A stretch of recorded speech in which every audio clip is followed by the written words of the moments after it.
Bonjour à tous, merci d'être venus à notre premier événement de l'année. Donc juste pour nous présenter rapidement, je suis Hugo, je suis étudiant en 4e année. Je vais animer cette conférence avec Agathe en 3e année. On est de l'association Impact Makers.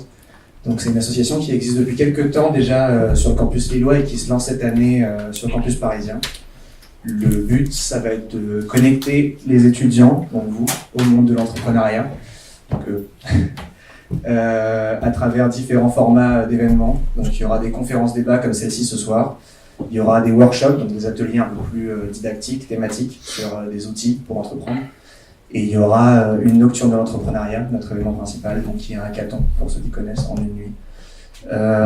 Merci beaucoup d'être venus, Constantin, Stéphane, j'ai eu un trou, merci, de partager ce temps-là avec nous.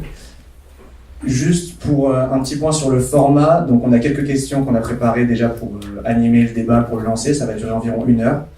Si vous avez des questions, vous les gardez de côté, on aura un temps dédié pour les questions à la fin, une trentaine de minutes. Je vous propose de commencer par vous présenter un peu, nous parler de votre parcours. Stéphane. Bonsoir. Donc moi j'ai le parcours, j'ai fait des études d'ingénierie en fait et de business, les deux en France et en Italie. Et après j'ai fait 20 ans dans un grand groupe, le groupe Bosch, qui est un grand groupe de techno qui vire tech aujourd'hui dans le sens californien, mais voilà, j'ai beaucoup travaillé dans l'automobile et un peu partout dans le monde. J'ai dirigé des équipes un peu partout dans le monde, au Japon, en Chine, aux US, en Iran. Je ne peux pas trop le dire selon l'audience, parce que j'allais un petit peu contre les règles du groupe quand je l'ai fait, mais voilà, j'ai été heureux de ça. Et puis mon dernier job chez Bosch, c'était vice-président innovation pour le groupe sur toutes les BU. C'est un groupe, je ne sais pas si vous avez connu, mais qui est le premier fournisseur mondial de l'automobile, mais qui est aussi, par exemple, le numéro 1 mondial des capteurs, les tout petits capteurs qui vont dans les smartphones. Ils ont 50% du marché mondial, donc c'est un groupe très très étendu. Et moi, ça m'a armé pour penser à plein de choses, et j'ai voulu en sortir pour voler de mes propres ailes, et je me suis préparé à ça, parce que sortir d'un grand groupe, c'est quelque chose qui se prépare. Et j'ai, en 2015, créé avec 2 associés Stanley Robotics, voilà, qui ambitionne de révolutionner le monde du parking pour commencer, mais pas que, en développant un robot voiturier en fait, qui gare la voiture à votre place. Et l'ambition au-delà de ça est de devenir un leader mondial de la robotique mobile de service. Parce que on peut un peu tout faire, et voilà, on a décidé d'être très, très sharp aujourd'hui dans notre focus. J'en reparlerai, mais on est très très ambitieux. Merci.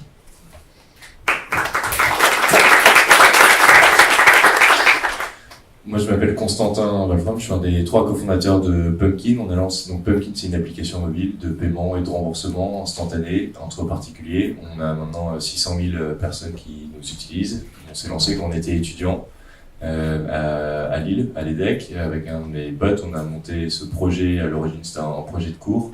On voulait avoir une bonne note pour un projet de cours, donc on s'est motivé. Et puis au fur et à mesure, on s'est pris au jeu. On a participé à un concours de start-up, on s'est associé avec une 3e personne qui était Victor, qui lui était à Supinfo à Lille, qu'on ne connaissait pas. On a trouvé des bureaux, et puis ensuite l'histoire a continué. Maintenant ça fait 4 ans, on a 50, donc on a 600 000 personnes, on a 75% de notre base qui est active. On est en train de lancer un projet pour devenir on appelle ça une néobanque, c'est-à-dire lancer une carte avec des propositions de valeur assez différenciantes, on pense, de ce qui se fait actuellement, qui sont des super acteurs type N26 ou Revolut. Donc ça, on bosse dessus actuellement pour se lancer début 2019. Voilà. On s'est fait racheter l'année dernière par une banque, et avant on avait effectué 2 levées de fonds. Et donc là, on continue de se développer et on va bientôt se lancer aussi dans dans d'autres pays. Parce que pour le moment, on est juste en France et en Belgique. Voilà.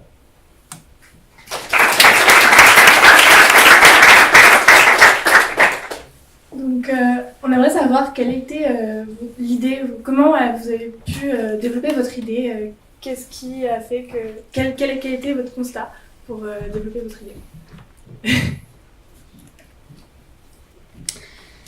On a fait, nous, tout au début, un truc qu'il faut pas faire normalement, c'est-à-dire que on a eu l'idée avant d'avoir eu le problème.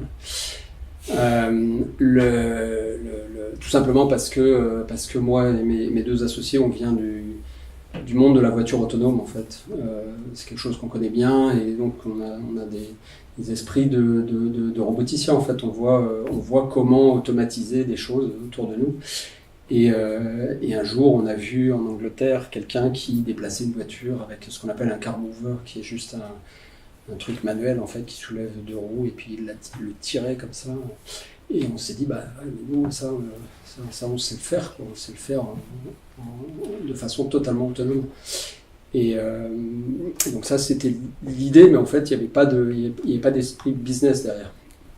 Moi je suis plutôt business, donc ça me perturbait. On est allé en fait on a décidé à ce moment-là, et c'était là que était la bonne réaction, de rien développer, de rien dessiner, de rien faire d'autre que de faire une vidéo fake en fait. Des bouts de scotch, on avait l'impression qu'il y avait une voiture qui se déplaçait toute seule avec une machine, mais en fait tout était faux. Et après d'aller la montrer en fait à plein d'acteurs possibles du marché, tout simplement parce qu'on. Et donc je pense que c'était ça le bon réflexe en fait, surtout pas partir dans du développement et puis se frotter en fait au marché. Et puis là on a trouvé un marché qui accrochait très fort à l'idée. Et on s'est mis à développer. Voilà. Ça répond à la question. Oui. Nous, l'idée vient, pour le coup, il y a plein de choses qu'on a fait, enfin pas dans le bon ordre, mais ça vient déjà, on avait pour objectif de répondre à un problème qui était assez personnel, c'est-à-dire que c'était compliqué de se rembourser, il n'y avait rien, on faisait des virements bancaires, ou sinon il fallait tirer de l'argent au distributeur, on n'avait jamais le bon montant sur soi, les virements bancaires, personne n'avait l'IBAN de son pote, on avait tous un numéro de téléphone. Donc on est parti de ce constat-là. Et après on a vu qu'aux États-Unis il y a des solutions qui fonctionnaient très bien, donc une qui s'appelle Venmo. En Asie et en Afrique, le paiement mobile était en train d'exploser et il y avait rien à notre connaissance en tout cas quand on s'est lancé. En tout cas nous on n'utilisait rien, on a fait une mini veille mais vraiment très très rapide. On a vu qu'il n'y avait que des banques qui faisaient des trucs qui nous semblaient pas du tout propices, enfin qui correspondaient pas du tout aux produits qu'on voulait lancer, avec la bonne proposition de valeur, avec la bonne communication et avec surtout le bon parcours. Et donc c'est comme ça qu'on s'est lancé, avec la difficulté qui était que c'est compliqué de faire un POC sur du paiement. Donc un POC c'est un proof of concept, donc une version vraiment crade, presque, c'est-à-dire un faux robot avec du scotch quoi. Nous, c'était compliqué de simuler du faux argent que les personnes allaient se transférer entre eux. Donc, on est parti sur une intuition. On a quand même dû intégrer un partenaire de paiement, développer des applications pour voir si les personnes allaient l'utiliser ou pas. Mais si on faisait juste un sondage en disant combien de virements bancaires tu fais ou est-ce que tu rembourses la pizza de ton pote, en fait, ça restait quand même un peu limité. Et donc on a dû se lancer pendant 9 mois, bosser dessus. Heureusement, on était encore étudiants pendant toute cette période. Et donc à la fin de nos études, le lendemain, on lançait l'application. Voilà. Et donc l'idée est venue pour nous quoi. Ok, super. Juste avant de reprendre les questions, on voulait montrer un peu une vidéo du robot Stan. Donc Stéphane nous a envoyé une vidéo, on va vous la montrer.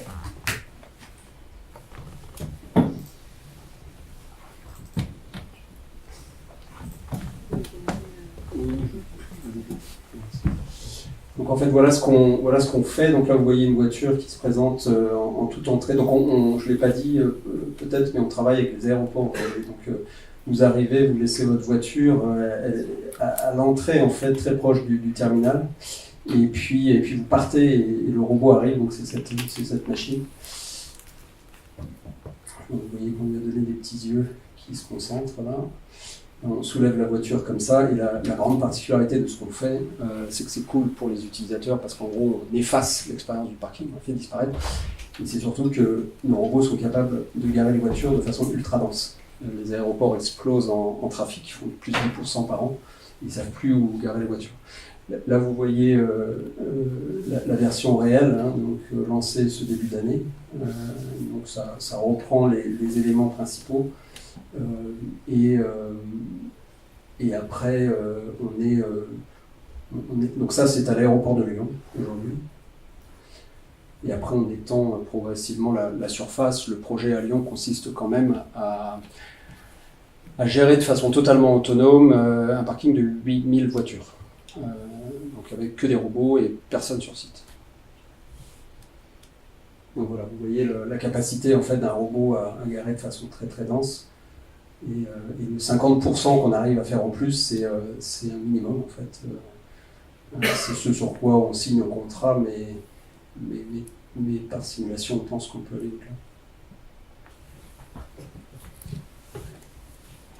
Voilà, donc c'est cool pour les utilisateurs. Et on a des retours de satisfaction très très élevés. On a un Net Promoter Score, si vous êtes familier de ça, qui est de 80, donc c'est quelque chose de fort.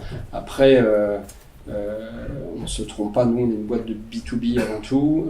Il y a bien sûr le 2C qui compte beaucoup, et on a des designers UX dans la boîte qui s'adressent vraiment à l'utilisateur final. Mais voilà, donc on vend ça aujourd'hui à des aéroports, et on va attaquer d'autres. Enfin, on est en train d'attaquer d'autres industries avec cette solution. Ok, super. Donc, est-ce que vous pensez que votre projet, il s'agit d'une innovation de rupture? Il y a un truc marrant, je ne sais pas ce que Constantin me dira, mais le mot innovation, il n'existe pas dans les startups en fait. On n'en parle pas. Enfin, moi, c'est un truc. Alors, pour le coup, j'étais VP innovation avant. Donc là, j'en parlais beaucoup, je faisais des communiqués de presse régulièrement, on faisait un petit truc, on faisait un communiqué. Je ne sais pas si je répondrai facilement à cette question. En fait, je pense qu'on est dans le doing en fait fort tous les jours. Une startup, c'est pas nécessairement, bien sûr, c'est quelque chose qui va essayer de se projeter, notamment pour parler des investisseurs. Mais sinon, on avance et on a une visibilité à 6 mois à peu près de ce qu'on va faire. Et encore 6 mois, c'est bien. L'innovation de rupture. Ouais, enfin, c'est une première mondiale ce qu'on fait, donc on peut dire oui, c'est de la rupture. Après, je sais pas, parce qu'il y a d'autres boîtes en fait dans le monde qui font des robots voituriers comme ça. Par contre, on est les seuls à savoir faire ça dehors, et donc à adresser un marché immense, parce qu'on peut faire les aéroports, on peut garer les 100 millions de voitures qui sortent des usines automobiles chaque année. On est les seuls à savoir faire ça. On peut adresser le monde de la logistique extérieure. Vous voyez très bien ce que fait Amazon dans ses entrepôts. Il y a pas mal d'autres boîtes désormais qui font ça, mais c'est toujours de l'indoor. Savoir le faire à l'extérieur, il n'y a pas grand monde qui sait faire ça. Donc, ouais, c'est de la rupture par rapport à ce que ça apporte sur le marché. Après, voilà, c'est juste des choses auxquelles on ne pense pas trop. Tout dépend de la définition d'innovation, mais en fait, on innove assez peu. Et tous, c'est d'ailleurs les services qu'on utilise, supposés les startups, enfin, qui sont d'ailleurs des startups, mais même je sais pas si des Uber, des Deliveroo, des Hitch, sont vraiment des innovations. En fait, on fait que digitaliser un usage qui était déjà existant. Nous, on a juste simplifié le virement, mais on n'a pas innové dans le sens où les personnes se transféraient de l'argent. On commandait tous de la nourriture avant, on se transportait aussi. C'est juste des taxis un peu mieux. C'est juste, au lieu de se bouger, ils viennent vers nous. Là, voilà, je suis venu tout à l'heure en Lime. Les trottinettes électriques, c'est nouveau, mais en même temps, les trottinettes, ça fait quand j'avais 11 ans, on en faisait. C'est juste mieux. Et donc, c'est que des trucs, on améliore. Mais on fait pas en tout cas nous et énormément des startups, on fait pas de la pure R&D, donc c'est pas de la recherche, c'est pas de l'innovation tech, c'est de l'innovation d'usage, de rupture, nous non, même si quand on faisait des sondages, il y avait à peu près un peu moins de 1 virement bancaire par personne dans notre cœur de cible par mois, et là en moyenne les personnes font 5 transactions par mois. Donc on a juste fait 5 fois mieux, mais on n'est pas passé de 0 à 5. Et c'est très rare en fait les boîtes qui passent de 0 à 5. Et nous maintenant, on cherche. Enfin, c'est l'un des dangers, c'est de trop innover. À partir du moment où on a trouvé le modèle, et ben là il faut juste scaler, industrialiser et processer au maximum. Mais il faut pas innover dans la manière de vendre, dans la manière de construire un produit. Il y a des choses qui se font, il faut juste essayer d'être au top et de s'inspirer de ce qui se fait de meilleur sur plein d'industries. Mais si on passe notre temps à innover, à itérer, on finit par rien créer, ou en tout cas par rien délivrer. C'est vraiment, je pense, une énorme différence entre les grands groupes, Ouais. par exemple, les groupes établis et les startups. Elles ne se posent pas cette question. En fait. C'est vraiment, il y a un problème, j'ai une solution et j'avance et je veux répondre à ce problème de mieux en mieux, etc. Je suis très concentré là-dessus. Et justement, en essayant de régler tous ces problèmes, est-ce que vous avez dû prendre des risques, selon vous? Tous les jours. Non, je pense que ça maintient en vie en fait. Enfin, moi, le risque le plus gros, je l'ai pris en sortant d'un grand groupe. Je divisais mon salaire par au moins, d'abord par très haut, puisque je ne me payais pas au début, mais par 3 aujourd'hui.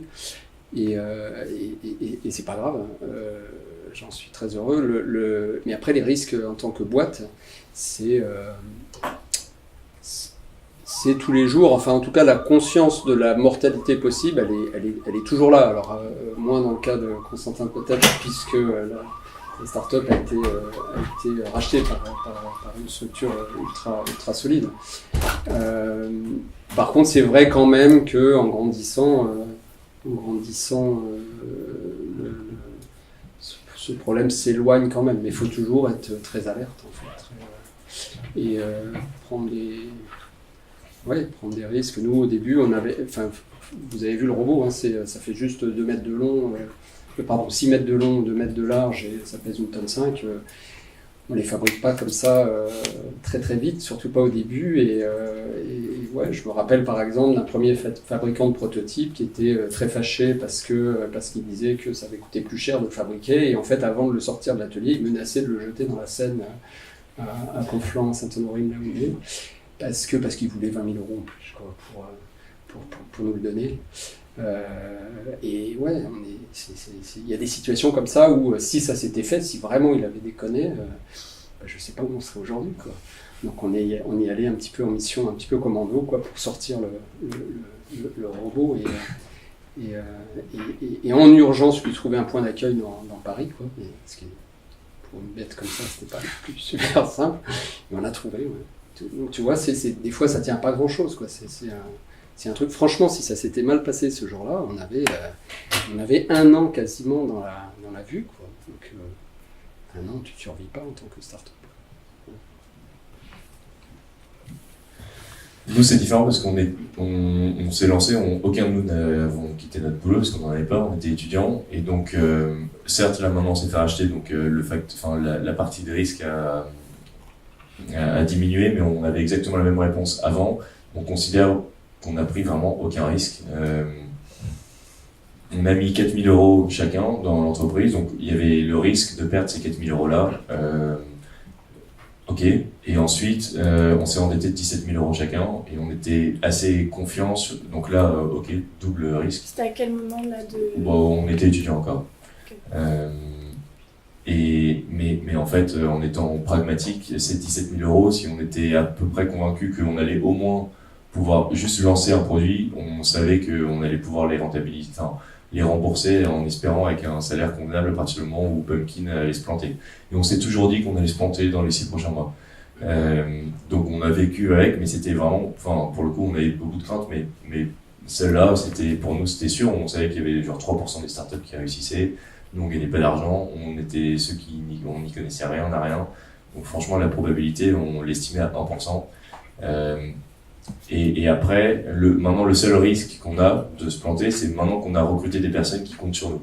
Mais en fait, nous, tous les trois, au pire, on arrêtait, on allait trouver un boulot comme nos autres potes, et puis ça aurait été juste une parenthèse très sympa. Maintenant, il y a des personnes, on est 50 chez Pumpkin, et là, il y en a qui ont des enfants qui comptent sur nous, et là, ça devient plus embêtant de se planter du jour au lendemain.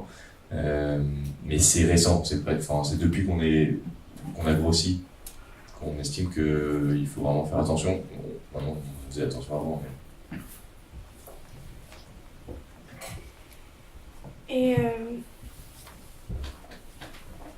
on entend souvent qu'un gros risque pour un entrepreneur, c'est de tomber dans une vision court-termiste. Comment vous avez fait pour avoir une vision à long terme de votre projet? Ça, c'est une bonne question parce que nous, on nous a pas du tout appris ça. Donc, on a mis du temps à avoir une vision long terme, surtout que beaucoup de startups, on répond à un problème, enfin, en tout cas pour nous, qui était, OK, je veux pouvoir rembourser mon pote simplement parce que c'était galère quand on prenait des billets de train. À chaque fois, si on le prenait séparément, on n'était jamais à côté et on passait notre temps dans des paris-villes. Et donc c'est comme ça qu'est venue l'idée. Et puis ensuite, on avait un kebab, il prenait pas la carte en dessous de 15 €. Et le seul moyen, c'était de payer pour son pote. Et à la fin, le mec, il avait payé son billet de train et son kebab. Donc il n'y a pas de vision là-dedans. Donc ça, c'était... Et en fait, au fur et à mesure, la vision, elle vient avec déjà l'ambition, qui aussi, nous, était initialement pas forcément si présente. C'était vraiment presque très terre à terre, notre souhait initial. Et en pitchant, en rencontrant des entrepreneurs, en rencontrant des investisseurs, en regardant ce qui se fait sur le marché, en comparant, en tout cas pour nous, ça a beaucoup été ça. On s'est rendu compte que sans le vouloir, les personnes gardaient de l'argent sur Pumpkin, faisaient plus de virements bancaires, mais faisaient des transactions entre eux. Ils ouvrent l'app en moyenne 12 fois par mois, puisqu'il y a des dimensions communautaires, etc. Donc ils ouvrent 12 fois plus l'app que leur compte en banque. Et donc en fait, au fur et à mesure, on se rendait et les banques nous contactaient en disant mais est-ce que je peux communiquer auprès de mon produit à votre base parce que vous parvenez à parler aux jeunes, enfin qui étions nous quoi. Et nous, on n'arrive pas du tout, on a des coûts d'acquisition qui sont hyper élevés. Et donc au fur et à mesure, avec tous ces éléments mis un à un, on s'est rendu compte que de l'opportunité de marché qu'on avait. Et c'est comme ça que la vision s'est construite, mais elle évolue déjà beaucoup, constamment. Même si on a une vision à 10 ans à peu près claire et qu'on essaye de partager à toutes les personnes qui nous rejoignent. Mais ça, c'est un des trucs hyper intéressants et excitants quand on monte sa boîte, que j'avais pas du tout anticipé. Et la vision, elle vient avec l'ambition, ça aussi, qui s'inculque. Nous, soit on est énorme, soit on est rien. Il n'y a pas de demi-mesure, et c'est un côté plus simple.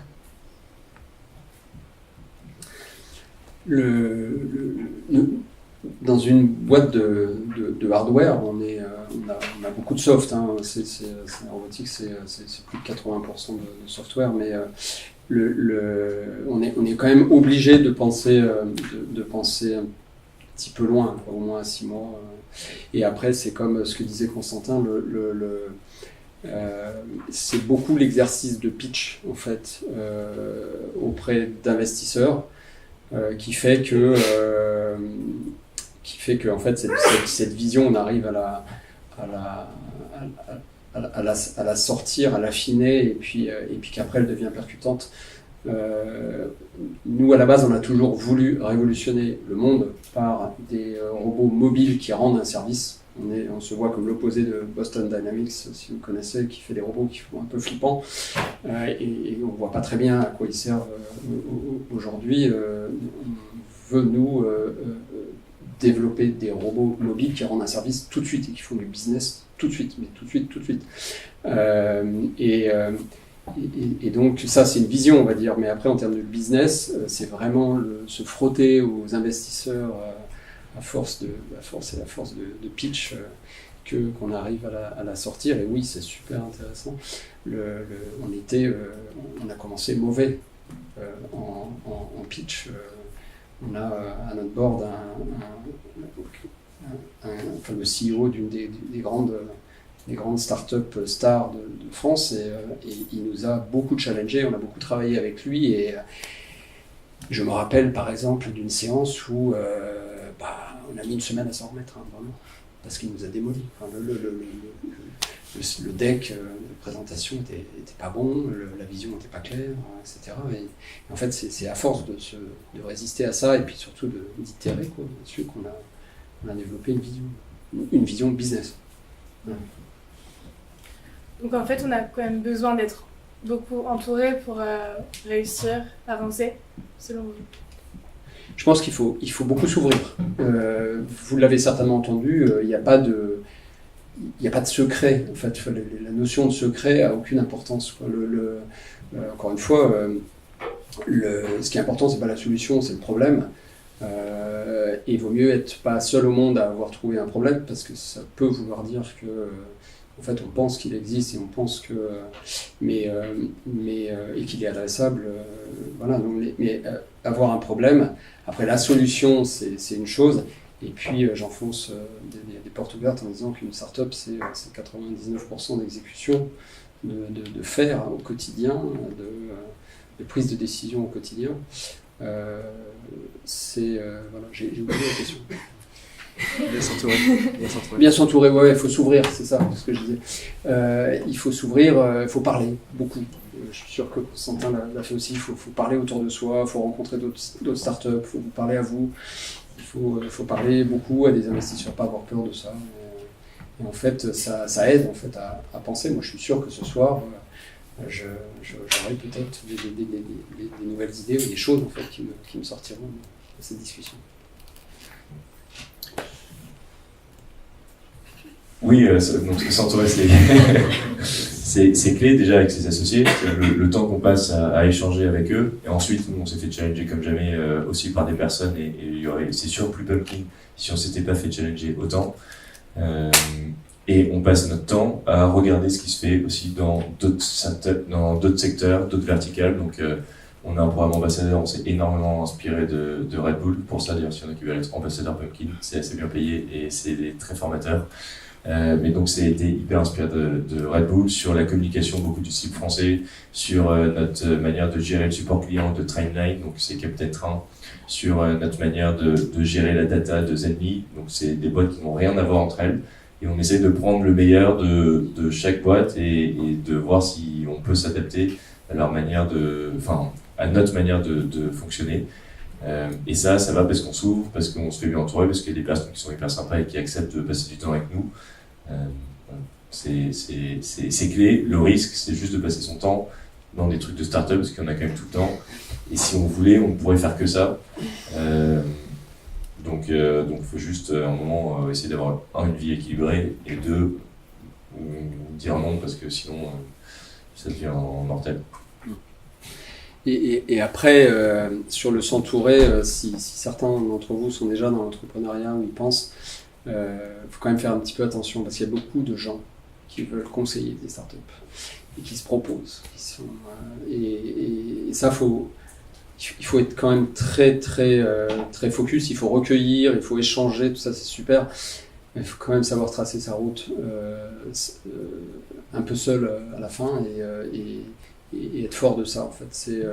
Je le dis parce que moi j'ai entrepris donc plutôt tard dans ma carrière, mais et je sens à quel point ça m'est facile moi d'éloigner tous ces gens parce que j'ai une grille de lecture qui m'est donnée par ma carrière. Pour en avoir discuté avec beaucoup, c'est quelque chose qui peut être perturbant en fait pour des jeunes entrepreneurs, c'est que ils ont besoin de conseils et il y a parfois trop de monde en fait qui a un avis, qui veut conseiller. Faut pas non plus se perdre là-dedans. C'est bien d'aller chercher des avis. Il y a un moment, il faut arrêter. C'est comme ce que disait Constantin sur les concours, enfin sur les rencontres de start-up. Faut savoir s'élargir et puis refermer et choisir et décider. Et nous, comme on connaissait rien, on n'avait jamais monté de boîte et on avait juste fait un petit peu d'études. On a passé beaucoup trop de temps et encore maintenant, je pense qu'on a peut-être ce défaut de chercher la personne qui va nous orienter et qui va nous trouver le modèle, qui va nous trouver la stratégie d'acquisition, qui va nous trouver comment lever des fonds. Et on a vu tellement de personnes hyper compétentes qui avaient des visions mais radicalement opposées. C'est impossible. Donc il faut surtout pas compter sur la moindre personne, si ce n'est sur vous et votre capacité à beaucoup bosser. Et ensuite, essayer de rencontrer des personnes qui vont faire en sorte que vous allez vous poser les bonnes questions, mais personne va répondre, va résoudre le problème pour vous. Et on continue, nous encore, à chercher en disant, mais ça, comment on peut faire, comment t'as fait? Donc il va te raconter comment cette personne a fait pour sa boîte, tu dupliques, et puis ça marche pas, parce que juste t'es pas lui, parce que c'est pas la même boîte, c'est pas le même marché, c'est pas le même produit, c'est pas le même client. Et donc on essaye pour se rassurer à chaque fois de dupliquer, donc ça paraît contradictoire par rapport à ce que je disais en s'inspirant, mais on s'inspire et quand même on réadapte à notre manière. On n'a pas fait exactement pareil, on n'a pas pris leur équipe, on a dit ok, tu fais la même chose.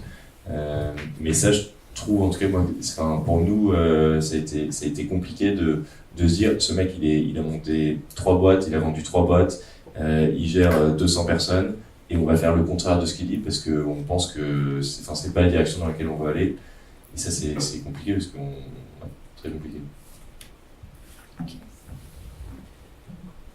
Et donc, pour changer un peu de sujet, quel impact, selon toi, Stéphane, aura la robotisation sur la société de demain? Est-ce que ça va créer des emplois ou davantage augmenter le chômage? Yes. Alors nous, la réponse facile, c'est qu'on a commencé par le parking. Vous voyez les parkings, il n'y a pas grand monde dedans, quoi. Donc là, on est comme on nous a dit sur BFM une fois, des robots qui détruisent pas d'emplois. La vérité, c'est que sur les coups d'après, là, on risque quand même d'en enlever pas mal. Mais plus des emplois, des emplois peu payés, des emplois pas trop qualifiés, d'opérateurs essentiellement. Mais et après, honnêtement, je mesure mal parce que bien sûr que, en fait, on déplace les choses, quoi. Et peut-être qu'on doit avoir confiance en ça, mais maintenant, les robots sont quand même capables de faire beaucoup, quoi. La machine que vous avez vue là, elle travaille 20 heures sur 24, elle se repose 4 heures pour se recharger, mais elle travaille tout le temps.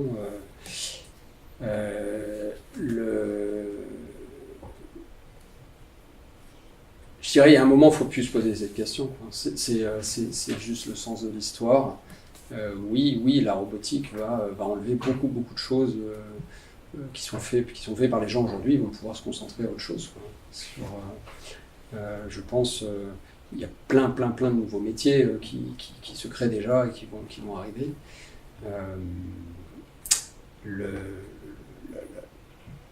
La question, en tout cas, nous, évidemment, on ne se la pose pas. On ne fait pas ce qu'on fait pour enlever des emplois. Maintenant, c'est sûr que ça peut arriver. Et en tout cas, c'est vrai que il s'agit quand même de machines qui ont aussi besoin de maintenance, de suivi, de fabrication. Donc, il y a des types d'emplois que l'on crée qui n'existaient pas avant. Et aujourd'hui, en tout cas, Stanley Robotics crée vraiment de l'emploi.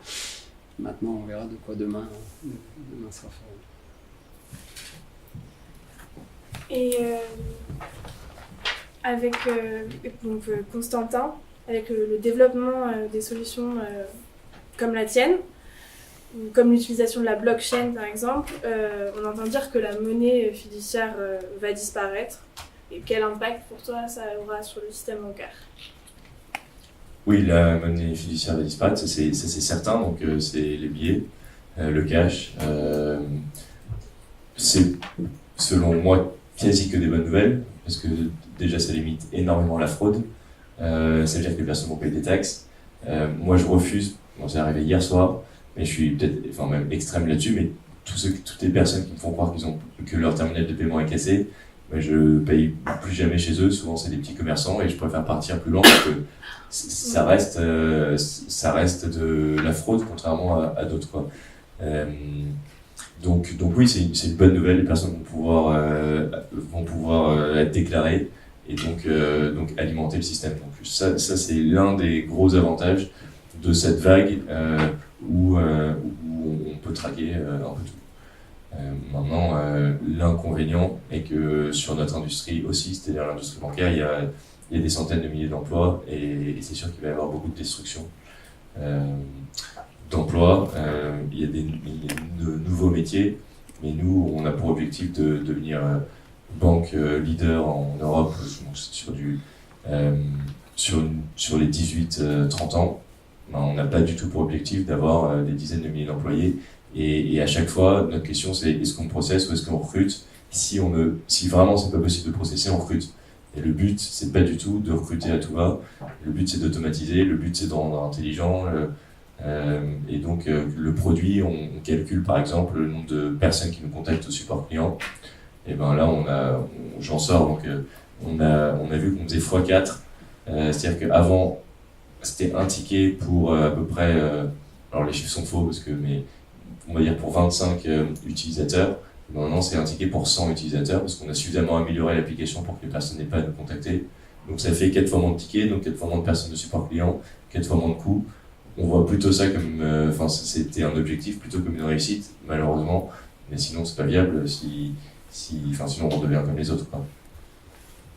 Et d'autres vont le faire. Mais on préfère quand même recruter, avoir 50 personnes en France que nous, nos concurrents, ils sont allemands, anglais ou autres, que ce soit les autres qui le fassent, autant avoir une application française dans vos mains. Mais je vais prendre ce micro parce qu'il ne marche pas l'autre. Mais est-ce que le système monétaire va être bouleversé selon toi dans les années à venir? Oui, ça c'est. Il y a très peu de. Oui. Je pense que personne n'en doute, même on est très souvent en contact avec toutes ces banques, elles savent que c'est finalement l'une des dernières industries qui n'a pas été tellement disruptée, ça commence à l'être, mais que sur une partie paiement, des comptes de paiement, alors qu'il y a tout à réinventer. Donc oui, il y a la blockchain, mais d'une manière encore plus globale.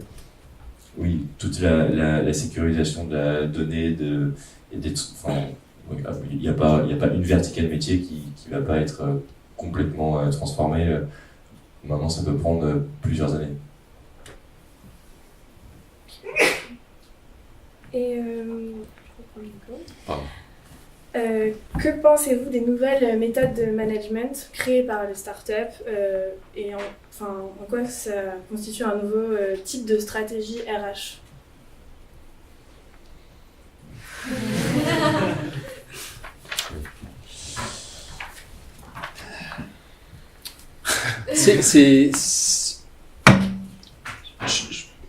Primairement, c'est pas une stratégie RH. Enfin, c'est pas s'il y avait une stratégie de recrutement ou marque employeur, dans ta question, c'est pas pour ça qu'on le fait. C'est bien sûr pour être très fort en tant qu'équipe, très soudé, très motivé. Oui, on fait des nouvelles choses et je pense que les startups cherchent en fait et se regardent. Enfin, il y a pas mal de best practices là-dessus qui sont échangées. Nous, on a mis en place des méthodes de recrutement un petit peu nouvelles. Honnêtement, la notion de j'espère ne pas trop choquer ici, mais la formation initiale, en fait, on la regarde pas vraiment chez Stanley Robotics. C'est-à-dire que la notion d'école ne parle pas beaucoup. Je vais juste être honnête avec vous. Par contre, on va regarder énormément ce qu'est la personne, ce qu'elle a fait, quels sont ses moteurs, le track record, si elle a déjà travaillé, et même si elle n'a pas travaillé, de toute façon, elle peut en avoir aussi pas mal déjà. Voilà, les CV, on les check pas, c'est des choses qui ne parlent pas. On va par contre faire passer une journée chez nous, en fait, à n'importe quel candidat. Et là, il y a des tests, il y a du vivre ensemble, il y a des choses comme ça. Donc ça, c'est peut-être un petit peu différent de ce que peuvent faire d'autres boîtes, peut-être plus grandes. Après, on a une grille de salaire assez transparente. Voilà, donc ça fait peut-être des choses comme ça. Et puis oui, bien sûr que après on le fait aussi et puis on le communique parce que c'est vraiment apprécié. Mais chez nous, on a une moyenne d'âge aujourd'hui de 32 ans. Il y a encore un an, un an ou deux, c'était plus proche des 25, 26. En fait, on a co-construit ces choses-là. C'est pas les trois fondateurs, on a tous autour de la quarantaine qui ont imposé, en fait, on l'a co-construit avec l'équipe et effectivement c'est devenu fort parce que ça s'est fait comme ça, ensemble.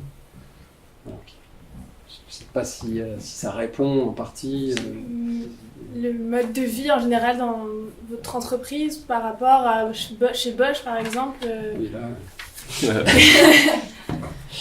Comment ouais, c'est différent. Je pense que chaque personne qui travaille dans une start-up qui fonctionne bien, elle sait vraiment pourquoi elle est là, elle sent qu'elle a de l'impact, elle est pas noyée dans de la masse ou des process. Voilà, je pense que les start-up sont performantes parce qu'elles sont comme ça. Un grand groupe, c'est beaucoup plus assis, il y a une histoire, il y a une forte structure, c'est une grosse machine qui peut être très puissante une fois lancée. Par contre, quand il s'agit de bouger, c'est différent. En tout cas, à titre personnel, moi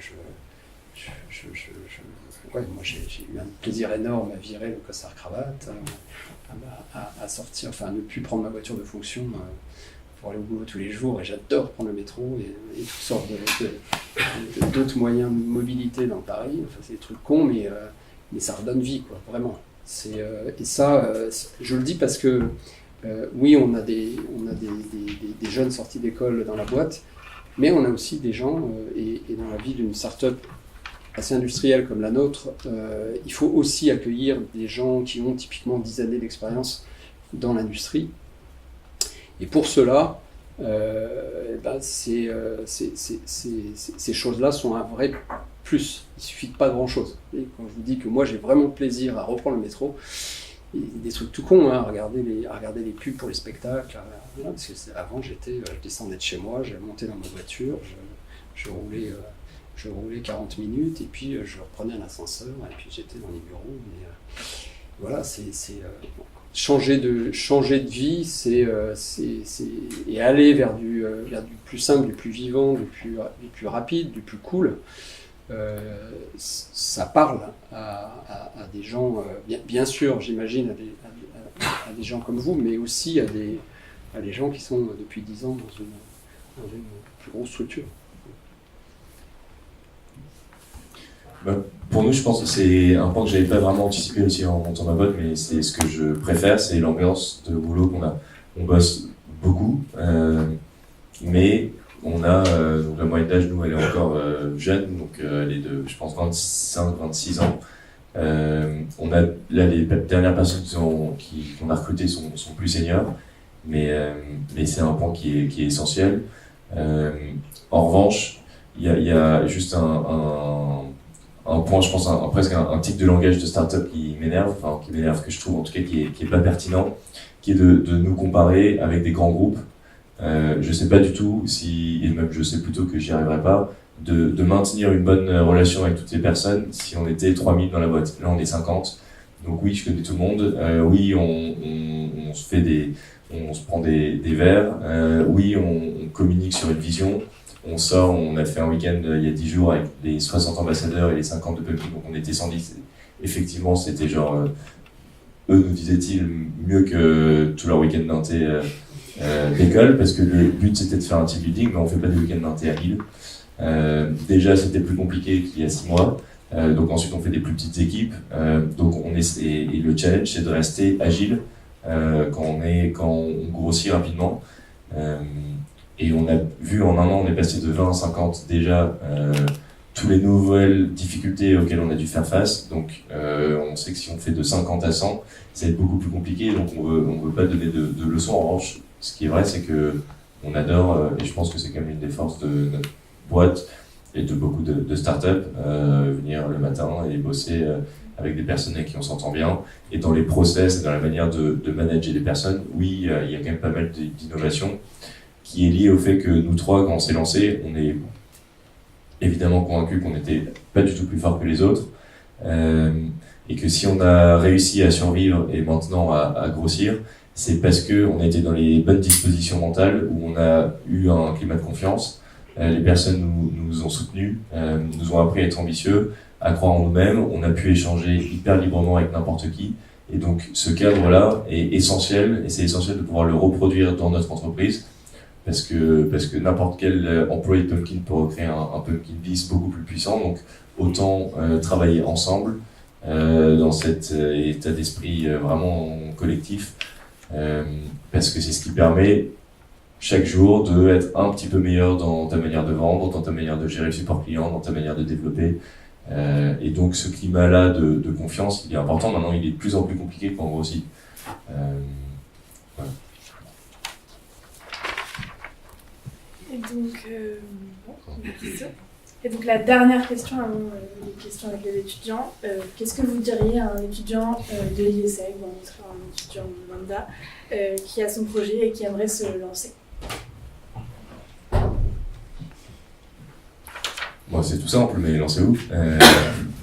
Il y a pas d'autres conseils. Sachez, enfin, moi je m'éclate. Pourtant, je m'éclatais avant, mais là, je trouve que c'est les 4 années qui sont franchement, enfin, c'est épanouissant. On apprend, on bosse. Enfin, j'ai pas l'impression de bosser. J'étais pas du tout un gros bosseur. Maintenant, je suis content d'aller au boulot tout le temps. En revanche, on bosse vraiment beaucoup.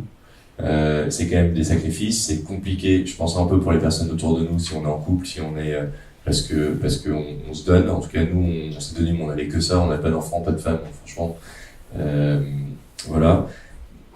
Mais vous trouvez, enfin, la difficulté qu'on a, c'est que quand je parle avec les étudiants et que moi j'avais, c'est que j'avais pas d'idée. À partir du moment où vous avez une idée, et ben, allez pitcher, allez présenter votre idée dans des concours de start-up, essayez de vous associer. Je pense que c'est important de pas se lancer seul, c'est même clé. Et si vous n'avez pas d'idée, en revanche, et ben, déjà mettez-vous dans une démarche où vous regardez tout, où vous êtes curieux de tout. Vous allez voir ce qui se fait à l'étranger, en Angleterre, mais même pas loin d'ici, en Espagne, les dernières startups qui ont levé, qui ont fait des petites levées de 300 000, de 600 000 euros. Comment est-ce que vous allez pouvoir éventuellement faire la même chose? Quels sont les secteurs qui sont en train d'évoluer? Et puis ensuite, vous prenez une verticale. Vous savez que votre l'idée de base va pas être la bonne.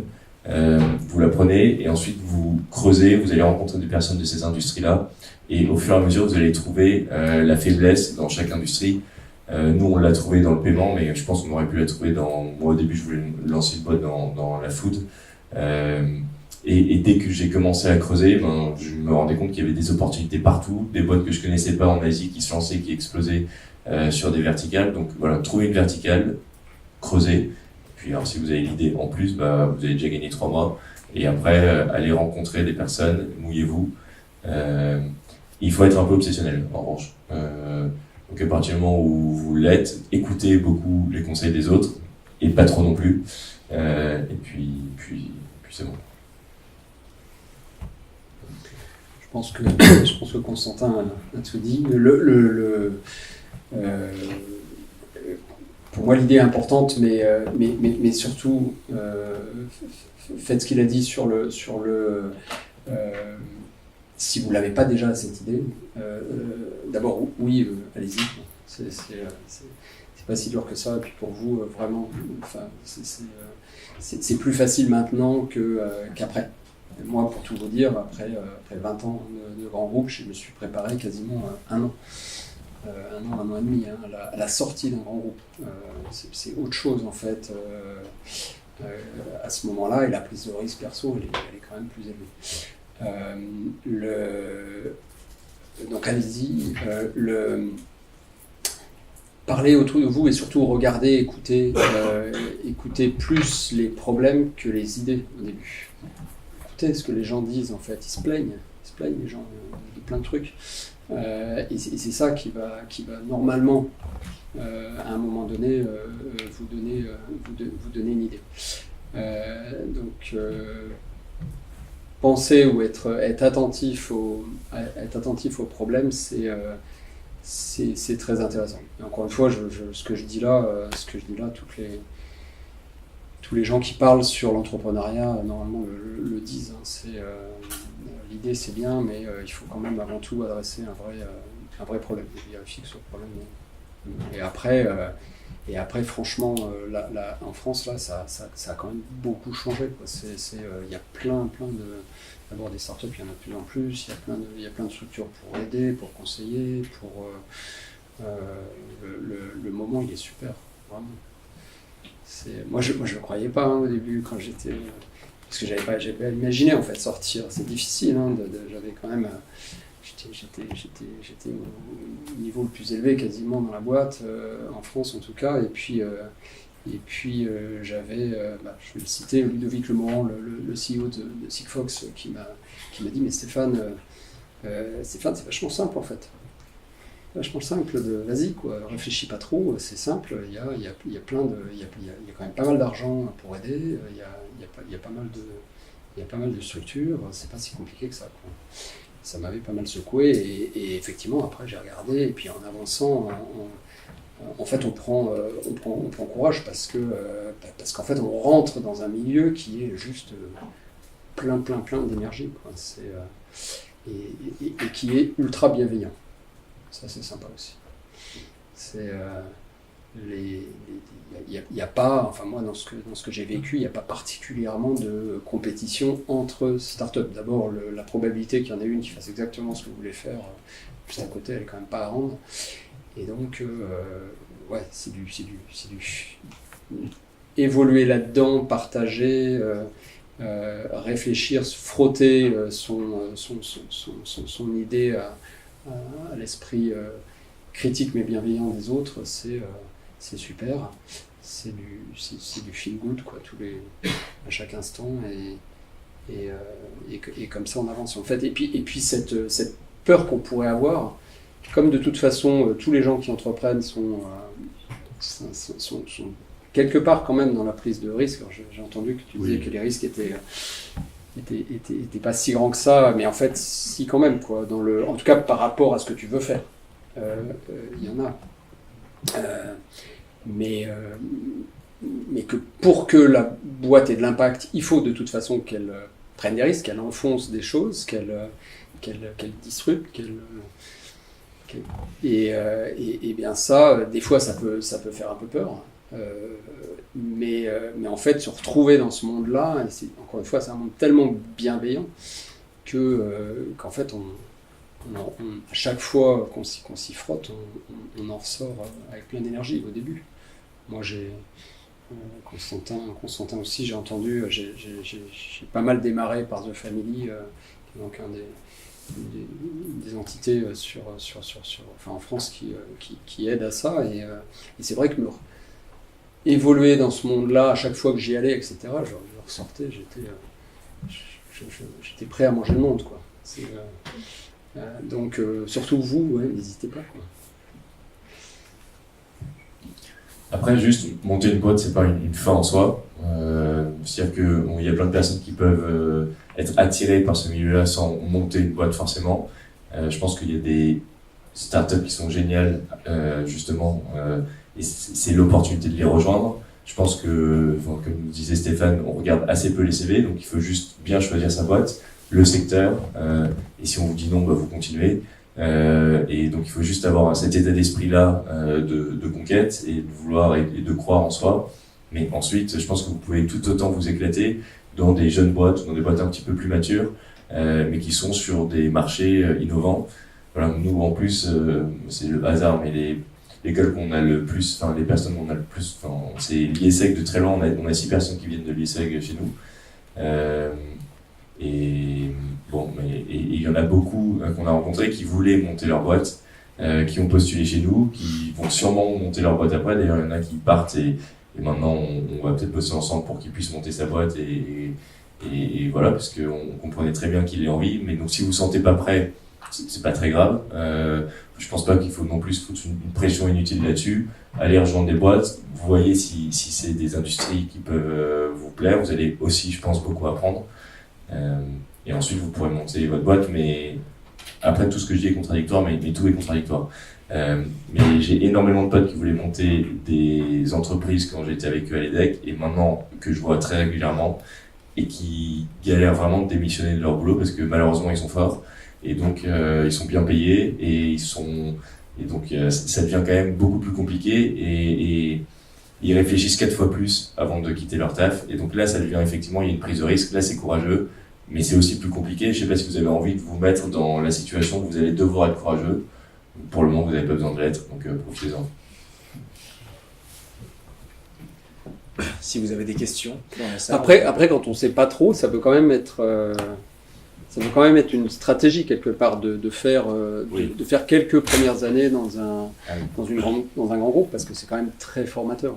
Quelque part, tout en faisant vraiment quelque chose, vous allez apprendre pas mal de choses. Et ça peut être, oui, il y a le côté, après, c'est plus dur de sortir.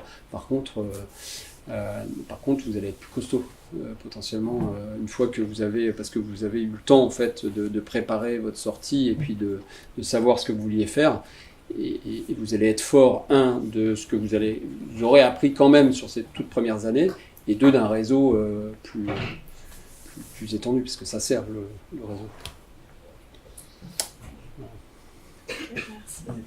On va faire passer le micro dans la salle si vous avez des questions.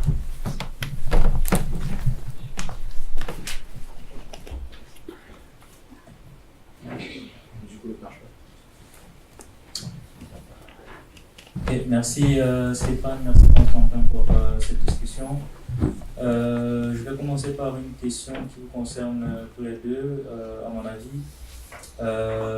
Déjà, Stéphane, parce que ton entreprise produit un robot, il y a beaucoup d'algorithmes derrière, beaucoup de software, comme tu l'as dit, à peu près 90%. Et éventuellement, ces robots seront déployés dans le domaine de l'aviation pour déplacer les voitures, etc. Comment est-ce que tu gères l'aspect risque, l'aspect cyber-risque? Parce qu'aujourd'hui, tout est piratable. Est-ce que déjà, à ce niveau de start-up, vous intégrez déjà ce risque qui est peut-être minime pour le moment, mais qui pourra s'avérer très important par la suite? Et même chose pour Constantin, là on parle du paiement, mais on parle d'argent, il y a des possibilités de piratage aussi, peut-être pas très important pour le moment, mais comment est-ce que vous anticipez déjà cet aspect-là à ce niveau de développement de l'entreprise? Merci pour la question. Pour nous, c'est ce que tu dis est fondamental parce que parce qu'on gère des choses chères, des voitures, parce qu'on n'a pas envie que des gens dessinent des choses avec nos voitures et que ça se retrouve dans une conférence de Black Hat, par exemple, parce que l'idée peut venir très vite, j'imagine. Le truc, oui, bien sûr, on fait très très attention à ça et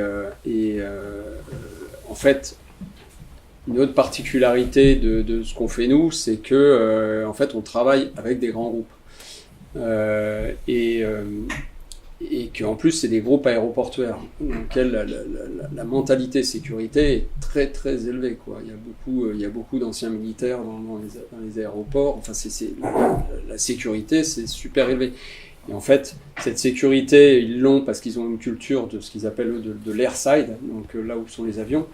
Mais en fait, ça a diffusé dans toutes les organisations, et du coup, même landside, là où on est nous, c'est très présent. Après, nous, par exemple, on met pas tout dans le cloud. On a les serveurs qui permettent de faire tourner le système, ils sont sur site et ils sont très sécurisés. Voilà, je ne vais pas tout dévoiler, mais c'est évident que c'est très important. On ne gère pas, nous, et ça c'est la RGPD, on ne gère pas les données clients, ce sont les aéroports qui les gèrent. Mais ouais, c'est une obsession en fait de tout instant. Après, je dis c'est l'obsession, en même temps, il ne faut pas être obsédé trop tôt sur ces choses-là, parce que ça vient graduellement. En tout cas, dans notre cas, heureusement qu'on ne s'est pas posé ces questions-là trop tôt. On avait d'abord une machine à faire qui était capable de soulever une voiture sans l'envoyer dans le mur. Il y a eu quelques cassés quand même. Voilà, mais oui, très vite, ça vient pour la raison que j'ai évoquée. Et nous, c'est aussi un sujet clé, la sécurité. On a mis en place différentes normes de sécurité. Donc il y a un 3D Secure, c'est-à-dire que tu reçois un SMS quand tu mets ta carte de paiement, tu as un code à 4 chiffres, tu as un mot de passe pour chaque action sensible. Et ensuite, on est capable de voir si une personne arrive sur Pumpkin, qu'elle a déjà 20 amis dessus, qui eux-mêmes sont actifs, qui eux-mêmes ont fait un Facebook Connect. Et il y a une relation de confiance qui se crée. Donc on n'est pas... On est vigilant de manière... Enfin, on n'a pas le même degré de vigilance en fonction de ce type de données-là. Et en fait, en mettant en place ces mesures, ça a été assez... Enfin, c'est pas un sujet clé. Enfin, c'est un sujet clé, mais qui est pour le moment bien traité et qui va devenir encore plus important avec la sortie de notre offre de néobanque. Là, comment on fait? On rencontre énormément de banques, des personnes qui justement gèrent la fraude dans d'autres secteurs pour voir quels sont les risques et comment est-ce qu'on va pouvoir s'en prémunir. Et on se fait auditer, très souvent. Il y avait Claire d'abord, je crois. Bonsoir, merci beaucoup déjà, c'était super intéressant. Moi, j'ai une question pour vous deux. En tant qu'entrepreneur, que ce soit dans la création, le développement et le management quotidien, quel est votre plus bel échec? La plus grosse erreur que vous ayez faite et qui vous a fait du coup dévier un peu et qui finalement vous est bénéfique aujourd'hui?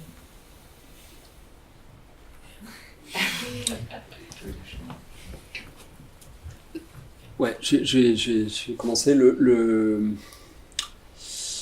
c'est pas un échec donné, c'est juste qu'en fait, nous concernant, en fait, on recrutait pas très bien au début et savoir exactement qui il faut à un moment donné, c'est pas toujours évident. Moi, j'ai beaucoup recruté dans ma vie d'avant et pourtant, je savais pas bien recruter pour cette boîte-là. Parce que tu n'as peut-être pas encore ta vision, t'as peut-être pas encore tout à fait ta culture d'entreprise, t'as tes valeurs propres, mais c'est pas bien clair encore en fait au début. En tout cas, c'était notre expérience, donc on a fait pas mal d'erreurs. Et on a itéré et aujourd'hui on est plutôt devenu très bon, modestement, sur le recrutement. On a plus de, enfin très peu de turnover. Donc ouais, pour moi, c'est vraiment, ça tourne vraiment autour du recrutement. C'est fondamental. Il y a quelques méthodes qui aident, mais recruter par exemple dans une startup, c'est peut-être pas la même chose que recruter dans un groupe plus large. En plus, on a un département RH, etc. Là, il faut faire soi-même. Donc on a très peu nous pivoté en fait, parce que tu fais une erreur, tu pivotes et ça peut être super. mais voilà, c'est ce qui me vient à l'esprit, c'est plus ça. C'est très lourd des erreurs de recrutement, surtout au début, parce que t'es très peu en fait, et chaque personne elle a un impact très très fort sur la boîte. Donc, si tu es 5, si tu te trompes sur une personne, tu te trompes sur 20% de la boîte. Et en plus, tu mets 6 mois généralement à recruter une personne. Parce que tu mets 3 mois, parce qu'il y a un préavis, souvent tu les débauches, quand c'est quand même des bons profils, et tu mets 3 mois à la trouver. Et donc, quand tu es 5 et que tu mets 6 mois, et que c'est 20%, tu as niqué 10% de ta croissance. Plus le temps de le former, c'est 3 mois. Donc, en fait, tu as perdu 9 mois dans une mauvaise décision, qui fait que souvent c'est clé, c'est-à-dire souvent on attend 9 mois, mais vraiment s'il pouvait être là demain, ce serait beaucoup mieux. Donc nous on pousse comme des malades pour qu'il parte plus vite de sa boîte, ce qui n'est pas possible, et on comprend et on peut. Mais donc en fait c'est quasi 9 mois pour avoir une personne opérationnelle, et donc il faut être patient, et c'est très compliqué. Parce que résultat, tu mets des petits sparadraps sur des grosses plaies, et en fait tu te rends compte que t'as rien réglé du tout, et que bon. Et ça, en plus, quelqu'un qui n'est pas adapté à la boîte, ça va. C'est pas juste lui qui est concerné ou ce qu'il fait en fait, c'est que ça a tendance à diffuser quoi. Donc t'as pas du tout la culture de boîte que t'as envie d'établir, etc. Enfin, en gros, ça va pas quoi. Et après, tu te rends compte à quel point c'est puissant quand tu sors la personne. D'un seul coup, la boîte, c'est plus la même, les gens sont plus du tout les mêmes, ils sont autres, ils sont détendus, ils sont contents. Et c'est pas grave en fait de se séparer. En tout cas, on essaie de le faire intelligemment et même d'aider en fait les gens à sortir et à trouver quelque chose de chouette. Qu'est-ce que je voulais dire ? Oui, moi, il y a un truc que j'ai trouvé génial dans le monde des startups et puis du partage en fait entre startups, c'est il y a des conseils qui sont donnés et qui évitent de trop réfléchir. Il ne faut pas réfléchir sur tout. Je crois que Constantin l'a dit tout à l'heure. Il y a plein de choses qui existent en fait. Faut pas inventer, innover sur tous les trucs, quoi. Et sur le recrutement, moi le conseil qui m'a été donné, c'est Stéphane, ne réfléchis pas. Tu prends la méthode Woo et puis tu la lis et puis tu l'appliques, quoi. Voilà. Et effectivement, elle est radicale. Donc, fait pareil. c'est Who, the Hay Method for Hiring. C'est une méthode américaine. Elle est brutale, mais elle est très efficace. Voilà. Donc, si vous ne la connaissez pas, lisez-la. Enfin, pour celles et ceux que ça intéresse de bientôt recruter.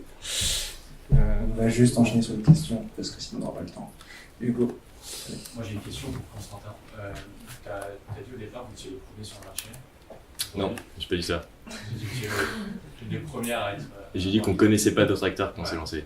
C'est très différent parce que je sais où tu vas aller. Plusieurs acteurs. Quel est votre positionnement par rapport à ces concurrents? Et quand on compare un marché comme Livraison à domicile, Foodora, Uber Eats, où aucun des principaux acteurs arrive à vraiment fonctionner encore, est-ce que vous pensez qu'à maturité, le marché peut supporter autant d'acteurs? Alors je considère qu'on n'est que 2 acteurs. En gros, donc il y a Lydia et nous. Quand on s'est lancé, il y en avait 7. Maintenant il y en a d'autres qui se lancent, mais on est 2, selon moi, vraiment installés. Donc Lydia est plus gros que nous, ils se sont lancés 2 ans avant nous. Donc je disais que selon nous, on était les seuls parce qu'on s'était très mal renseignés. Et après, on avait 7, et clairement dans les 7, on n'aurait jamais dit que ceux qui allaient rester, c'était Lydia. Ils faisaient des transferts entre QR codes, on trouvait leur app dégueu. Et il s'avère qu'ils sont devenus très forts. C'était possible de le faire à distance avec un numéro de téléphone, et franchement, ils nous aident vraiment, je suis sincère, même si c'est la guerre, à nous améliorer parce qu'ils sont très forts. Je pense qu'on peut être 2, et on a mis beaucoup plus de temps que eux, Lydia, même si je passe pas ma vie avec eux, donc on réfléchit, si ça se trouve je me trompe, mais à se rendre compte à quel point on était sur un marché avec un monopole qui était voué à avoir un seul leader, peut-être 2, mais pas plus. Et donc la comparaison effectivement avec la food tech est bonne. Take It Easy, ils sont out, Foodora aussi, il reste plus que Deliveroo et Uber Eats. Je pense qu'ils peuvent être 2 maintenant. Avant, c'était pas possible. Nous, c'était compliqué. Il y avait beaucoup de startups qui étaient beaucoup plus grosses que nous quand on s'est lancé. Et en fait, nos croissances sont exponentielles. On avait 300 000 utilisateurs il y a un an, on en a 600 000. Donc, tu vois, c'est à ce rythme-là, même on avait 250 000. Donc si on en a on en a 1 million, 1,3 million dans un an. Pareil pour Lydia. À un moment, et d'ailleurs ce moment est déjà arrivé, tu te marches dessus. Et en fait, les personnes ont les 2 applications. Et donc, il faut être plus innovant, il faut avoir un produit qui correspond mieux à ta base. Et dans ce type de modèle, nous, surtout, il faut faire en sorte que tu aies plus de potes sur Pumpkin que sur Lydia, quoi. Et donc, c'est un secteur qui est hyper bienveillant, mais qui est quand même, en fait, c'est darwinien, quoi. C'est quand même la loi du plus fort, du mieux financé. Mais ça rend le challenge assez excitant.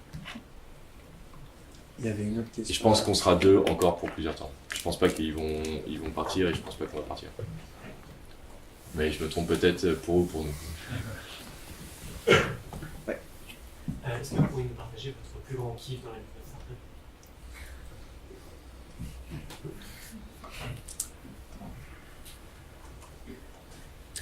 Pour moi, ça a été voir ce robot bouger tout seul et de façon pas inquiétante. Au début, il m'a beaucoup inquiété.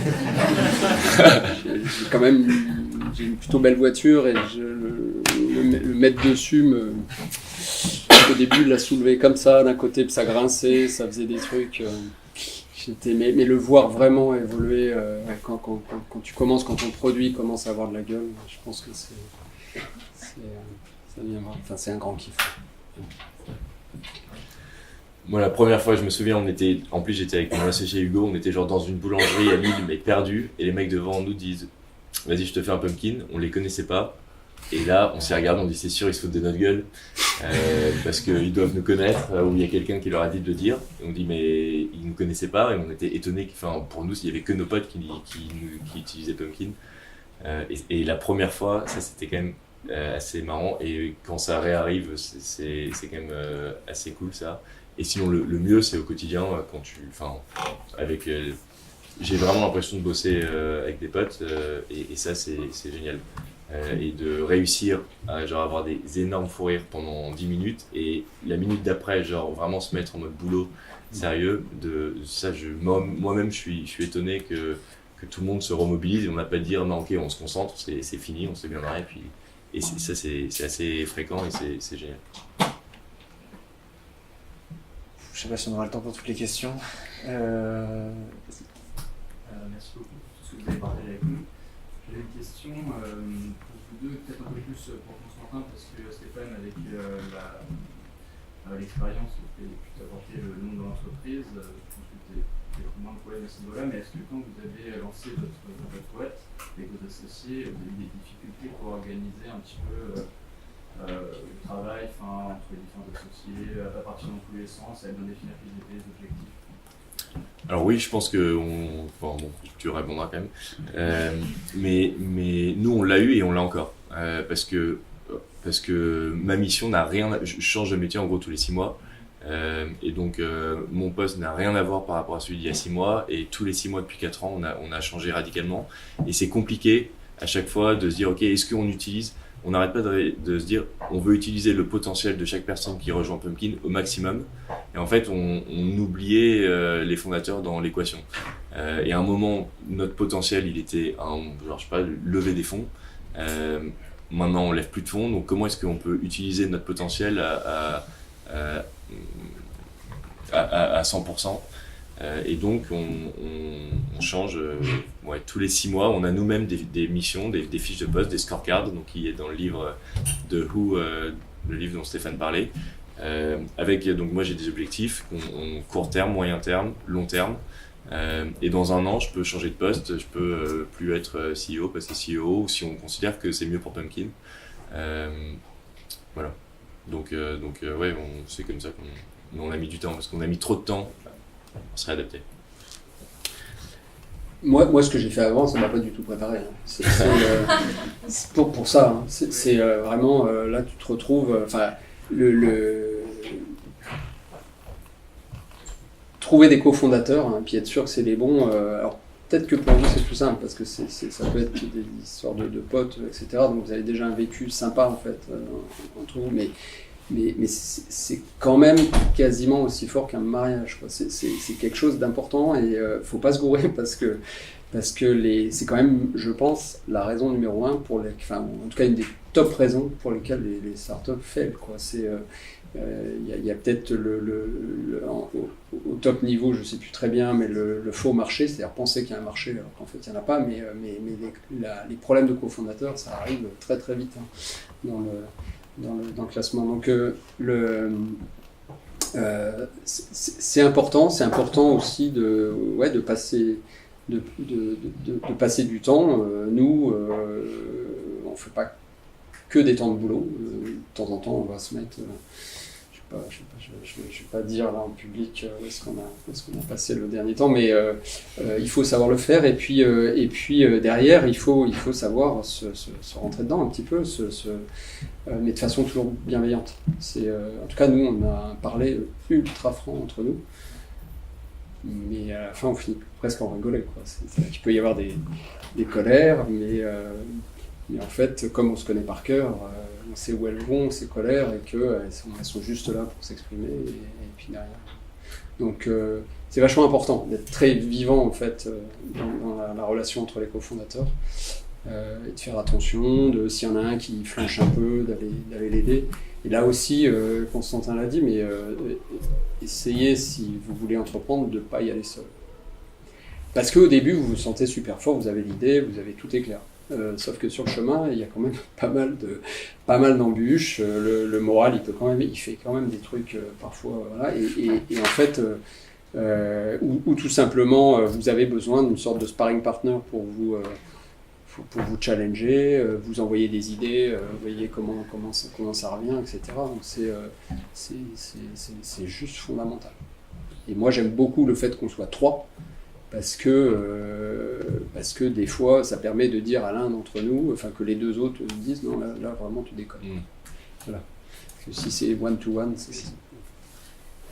Merci pour la conférence. Je voulais juste revenir rapidement sur l'interrogation qu'avait Hugo, donc ça peut être vraiment sympa. Tu as cité Lydia et tu as un peu mis de côté donc Circle et les autres qui sont plus petits. Il y a plus Circle. Quelle vision vous avez chez Banking par rapport à, tu l'as dit pendant la conférence, vous avez une volonté de devenir une banque. Quelle vision vous avez par rapport à N26 ou Revolut qui, elles, ont déjà ce statut de banque qui proposent déjà des offres? Est-ce que c'est quelque chose qui vous fait peur dans le sens où c'est des boîtes qui pourraient à terme vous racheter? Ou est-ce que c'est un motif plutôt challengeant avec un objectif un peu similaire à la Alors, ils sont hyper forts, ils sont tellement forts qu'on ne veut pas aller en frontal avec eux. Et surtout, c'est pas notre ADN. On pense que nous, on est bon pour un peu se distinguer, se différencier. Donc, on veut avoir une proposition de valeur sur la partie néobanque qui est très différente de N26 et de Revolut parce que ils font de l'instantanéité hyper bien. Ils ont un parcours de souscription. Enfin, ils sont excellents partout et ils font, en gros, eux, ils font mieux que les banques en ligne. Nous, on veut pas faire mieux que les banques en ligne, on veut faire différent et on veut avoir un produit qui correspond exactement aux besoins de notre cible, c'est-à-dire de vous, quoi. Et c'est pas exactement pareil parce qu'on estime que notre besoin, il n'est pas uniquement d'avoir de l'instantanéité sur un paiement, de pouvoir l'utiliser dans le monde entier, parce qu'en fait, combien de fois vous payez vraiment à l'étranger? Pas tant que ça. Et donc en fait, la proposition de valeur perçue, elle est beaucoup plus forte que la réelle, selon nous, de ces services que j'utilise quotidiennement parce que je les trouve bien meilleurs que toutes les banques en ligne ou toutes les banques. Mais nous, on veut juste pas se mettre sur ce créneau-là. Voilà. Donc on les voit, moi je les trouve incroyables. Je pense que Revolut c'est une des plus belles boîtes au monde. Mais c'est pas fait pour nous. On disait pareil il faut s'analyser et voir comment on est fait. Nous, je pense qu'on est plus fait pour... c'est compliqué de le dire, mais tu vois, on dit pas genre on veut aller détruire les banques et c'est quand même ils ont quand même des messages très belliqueux. On n'est pas du tout là-dedans, on est un peu peut-être des bisounours, mais on veut juste proposer une app qui corresponde parfaitement à notre cible. Alors c'est compliqué, on dit pas qu'on va y arriver, mais voilà, comment on voit. Ma question était liée notamment en stratégie que vous allez choisir parce qu'en fait Number26 ils ont investi beaucoup dans le marketing. Revolut a fait tout ça en marketing juste à bouche à l'oreille parce qu'il y avait le hype sur le Number26 et du coup maintenant vous avez dit que vous êtes racheté par Crédit Agricole, c'est ça? Crédit Mutuel. Crédit Mutuel, pardon. Et du coup je me suis dit comment vous allez vous débrouiller, quelle stratégie vous allez utiliser? Alors je peux pas tout dire parce que pour le coup, mais en étant différent. Mais on n'est pas différent pour être différent, on est différent parce qu'on pense qu'ils ne répondent pas exactement aux besoins de la cible et qu'il y a plus smart à faire, selon nous. Et si à ce moment on se plante, on verra. Je prends une dernière question rapide et ensuite je suis désolé. Alors j'ai une question sur le fait de s'associer pour lancer sa startup. Je vais vous dire sur ce qui est Constantin, mais la question s'adresse à vous deux. Vous avez dit que c'était mieux pour commencer sa boîte de s'associer avec les bonnes personnes. Et je veux savoir dans quel but c'était pour se motiver ensemble ou plus pour trouver quelqu'un ou des personnes qui comblent nos faiblesses pour être plus compétents. Alors, pour tout ça, mais il y a un truc que j'entends beaucoup et je crois que je suis pas tellement d'accord, c'est l'importance en tout cas pour moi, c'est l'importance de trouver un associé complémentaire. On dit que c'est hyper important à chaque fois d'avoir des personnes complémentaires, donc effectivement, dans l'idéal, moi je suis genre le pro de la finance, l'autre le pro du marketing, l'autre c'est un développeur parfait, et donc tous les trois on a toutes les compétences possibles. Sauf que c'est plus compliqué, en tout cas c'est tellement compliqué déjà d'avoir une vision, d'avoir des valeurs de boîte, de pouvoir bien recruter, de pouvoir savoir où on va, que autant avoir une personne avec qui on a quand même une ADN en commun. Donc tant mieux si on est complémentaire, mais pour moi c'est secondaire par rapport à à l'importance du relationnel, de la vision, de pourquoi on a monté notre boîte. Nous, avec Hugo et Victor, on a monté la boîte vraiment parce que ça nous faisait marrer, parce qu'on trouvait que c'était sympa, et on essaye de rester dans cet esprit-là. Et pourtant, on avait fait du droit et une école de commerce tous les deux, donc c'était pareil. Et en fait, la complémentarité, presque, tu peux la combler en recrutant des personnes, mais tu peux pas recruter tu peux pas recruter un associé avec des valeurs communes, avec une vision commune. Et donc, je me concentrais surtout sur l'importance de l'humain.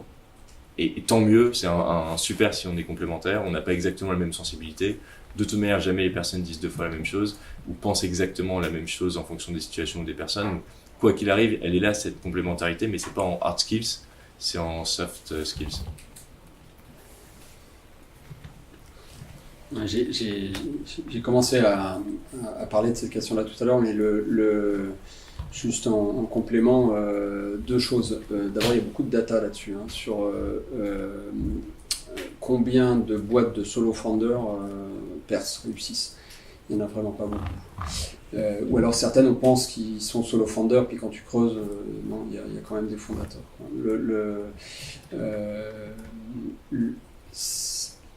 Les investisseurs en capital risque, les VC, c'est pas ce qu'ils préfèrent. Donc ils sont voire même il y a des fonds d'investissement qui juste c'est dans leur thèse d'investissement. C'est solo founder, non. Donc regarde pas. On peut pas leur parler, quoi. Donc après il y en a quand même qui réussissent, quelques-unes, mais généralement, de toute façon,